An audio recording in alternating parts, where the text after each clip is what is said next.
Sai Baba જનસેવા trust Anand વતી જનકભાઈ પૂનમભાઈ પટેલ બોલું છું। આપણે સાઈબાબા મંદિરની અંદર દર વર્ષે દેવ દિવાળીનો અંકોટ થાય છે। દેવોની દિવાળી એટલે દેવો માટેની આ દિવાળી, જેમ આપણી દિવાળી હોય જેમ દેવો માટેની દિવાળી છે। એટલે આપણે 1551 આઈટમનો દર વર્ષે અંકોટ કરીએ છીએ, પણ આ દર વખતે વિશેષ હોય છે।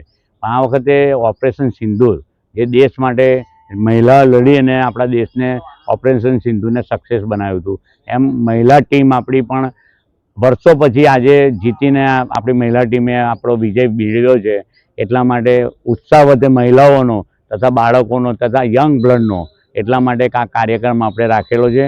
અને આ 1551 આઈટમ એટલા માટે રાખવાની કે આની મેં બધા બાળકો, મહિલાઓ બધા જોડાય છે અને એ લોકો જાતે આ બધું કરે છે, એટલે એમનો પણ ઉત્સાહ વધે।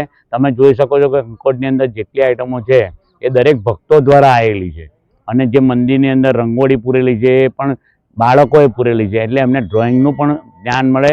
એટલા માટે આપણે આ આયોજન કરીએ છીએ અને આ દરેક વ્યક્તિને, ભક્તોને આ એક ઉત્સાહ વધે અને આ આયોજન એટલા માટે કરી રહ્યા છે। અને દેવોની દિવાળી છે અને દેવો પણ ઉત્સાહ, એમનો પણ એમ કે આપણને આશીર્વાદ મળી રહે, એટલે આપણે આ કરી રહ્યા છીએ। જય માતાજી, જય સાંઈનાથ, જય ભોલે।